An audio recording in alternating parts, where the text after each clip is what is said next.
UCC को लेकर जहां पर्सनल लॉ बोर्ड इसकी मुखालफत कर रहा है, तो मदरसा बोर्ड उत्तर प्रदेश का इसके समर्थन में आकर के सवाल कर रहा है पर्सनल लॉ बोर्ड से। हमारे साथ बात करने के लिए मौलाना खालिद रशीद फिरंगी मैली साहब हैं।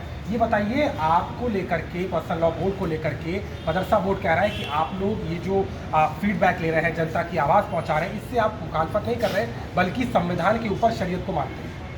देखिए, हमारे मुल्क के संविधान ने ही हमें ये अख्तियार दे रखा है कि हम अपनी रोज़मर्रा की ज़िंदगी अपनी शरीयत अपने पर्सनल लॉज के मुताबिक गुजारें और इसमें हमें किसी से इजाज़त लेने की ज़रूरत नहीं है, ना किसी को ये हक़ है कि हमसे या आपसे ये अख्तियार छीन सकें। और जहाँ तक आवाम का ताल्लुक़ है, तो आप सब जानते हैं कि लॉ कमीशन ने आवाम से भी और ऑर्गेनाइजेशन से भी राय मांगी है। यूसीसी के सिलसिले में पर्सनल लॉ बोर्ड अपना ड्राफ्ट जमा कर चुका है और पब्लिक के अंदर इस किस्म की अवेयरनेस पैदा हो कि लॉ कमीशन ने क्या कहा है, जिससे कि लोग ज़्यादा से ज़्यादा अपने जवाबात और अपनी राय वहाँ तक भेजें। इसमें किसी को बहकाने या बरगलाने की कोई बात नहीं। मदरसा बोर्ड ये भी कह रहा है कि महिलाओं का उत्पीड़न जितना शरीयत के तहत और आप लोग पर्सनल लॉ बोर्ड के नाम पर करते हो, किसी धर्म में नहीं होता। जिन लोगों को शरीयत का इल्म नहीं है वही ऐसी बात कह सकते हैं। मज़हब इस्लाम वो सबसे पहला मज़हब है जिसने कि औरतों को मर्दों के बराबर नहीं बल्कि मर्दों से ज़्यादा बाक़ चीज़ों में राइट और इख्तियारात और हुकूक़ दिए हैं। मिसाल के तौर पे जो अपने यहाँ लॉ ऑफ निकाह है, उसमें सबसे पहले दुल्हन से परमिशन ली जाती है।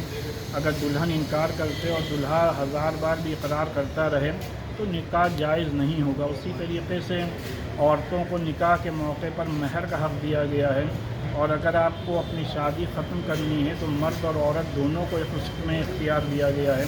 प्रॉपर्टीज़ में मज़हब इस्लाम ने सबसे पहला औरतों को हक़ दिया और सिर्फ हक़ ही नहीं दिया बल्कि अपने माँ बाप की प्रॉपर्टी में भी हक़ दिया, अपने वालिदैन की प्रॉपर्टी में और अपने शौहर की भी प्रॉपर्टी में हक़ दिया। तो ये कहना कि मुस्लिम औरतों को कहीं हक़ कम दिया गया है, ये बिल्कुल ही गलत और बेबुनियाद। एक आरोप आप पर यह भी लग रहा है कि ड्राफ्ट जब आप जमा कर चुके हैं तो ये आवामों की आवाज़ें आपको क्यों चाहिए? आपको कुछ मौलाना ये भी कहते हैं कि थोड़ा इंतज़ार कर लीजिए, अगर ड्राफ्ट में हो सकता है आपकी हित की ही कोई बात छुपी हो।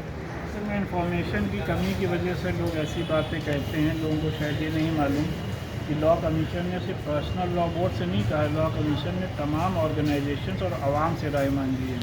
तो हम लोगों ने आवाम के अंदर अवेयरनेस पैदा करने के लिए लॉ कमीशन की मदद ही के लिए ये कहा है कि आप लोग मुल्क के कानून और संविधान के दायरे में रहते हुए अपनी बात लॉ कमीशन तक पहुँचाएँ। लेकिन आपको मुकम्मल नहीं लगती ना पर्सनल लॉ बोर्ड से, इसीलिए आप इसकी मुखालफत कर रहे हैं? नहीं, अगर जाहिर बात है लॉ कमीशन एक कानूनी इदारा है, उसने एक बात ऑर्गेनाइजेशन प्लस आवाम से मांगी है तो सब लोग अपनी राय दें।